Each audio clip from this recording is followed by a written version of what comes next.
আজকে আমি 4 প্রকারের ভর্তা বানাবো। ভর্তার উপকরণগুলো ভালোভাবে ধুয়ে এক এক করে সাজিয়ে নিলাম। শুকনা মরিচ, পেঁয়াজ, বাদাম, পটল।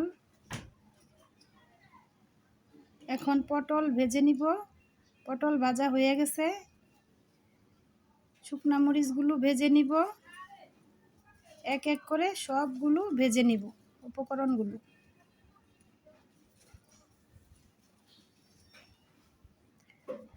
এখন পেঁয়াজ রসুন ভেজে নিব একসাথেই।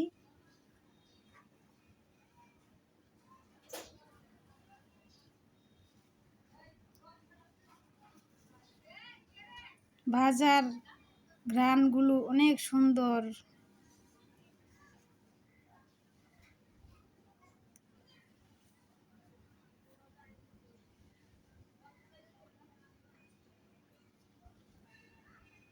এখন বাদাম ভেজে নিব, কালি জিরা ভেজে নিব।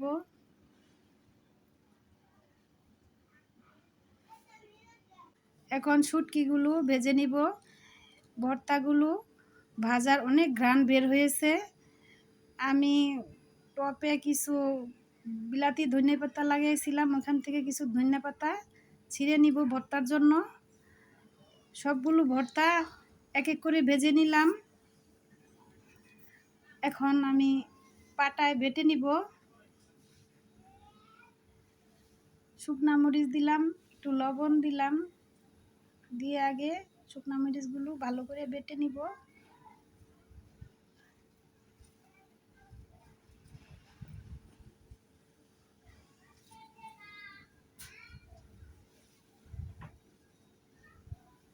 শুকনো মরিচগুলো বাটা হয়ে গেছে। এখন বাদাম দিয়ে দিব। বাদামগুলো বেটে নিব। হয়ে গেল আমার বাদাম ভর্তা।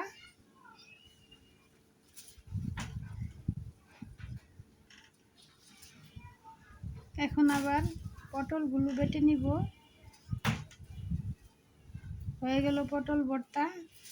এখন আবার শুটকি, শুকনা মরিচ, পেঁয়াজ, কাঁচামরিচ। এখন 3 প্রকারের ভর্তা বাটা হয়ে গেছে। এখন কালি জিরা ভর্তা বেটে নিব। ভর্তাগুলো সব শুকনা মরিচ দিয়েই বেটে নিলাম। শুকনা মরিচ দিয়েই ভর্তাগুলো সব তৈরি করে নিলাম। আমার ভর্তা রেডি হয়ে গেছে। এখন 1 কেজি পোলার চালের খুদ নিছি। খুদগুলো ভালোভাবে ধুয়ে আগেই রেখেছি। চুলায় একটা হাঁড়ি বসিয়ে দিলাম। হাঁড়িতে পেঁয়াজ, কাঁচামরিচ দিয়ে তেল দিয়ে ভেজে নিলাম। ভাজাটা লাল লাল হয়ে গেলে খুদগুলো ছেড়ে দিলাম। নাড়াচাড়া দিয়ে কিছুক্ষণ নাড়াচাড়া দিয়ে একটু লবণ দিয়ে আবার একটু নেড়ে চেড়ে দিব।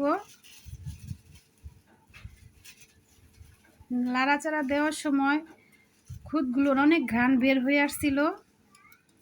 পরে পরিমাণ মতো পানি অ্যাড করে দিব। পানি অ্যাড করার পর ঢাকনা দিয়ে ঢেকে দিব। আবার একটু নেড়ে চেড়ে ঢাকনা দিয়ে ঢেকে দিব। একটু পরে আবার নেড়ে দিব। হ্যাঁ, হয়ে গেছে আমার বউখুদ। অনেকের রান্না হয়ে গেছে। এখন পরিবেশন করব। বউখুদ 4 প্রকারের ভর্তা দিয়ে খেতে ভীষণ মজা, মুখে লেগে থাকার মতোই স্বাদ। ভিডিওটি ভালো লাগলে সাবস্ক্রাইব করে দিবেন, লাইক দিয়ে দিবেন। আপনারাও বাসায় ট্রাই করবেন।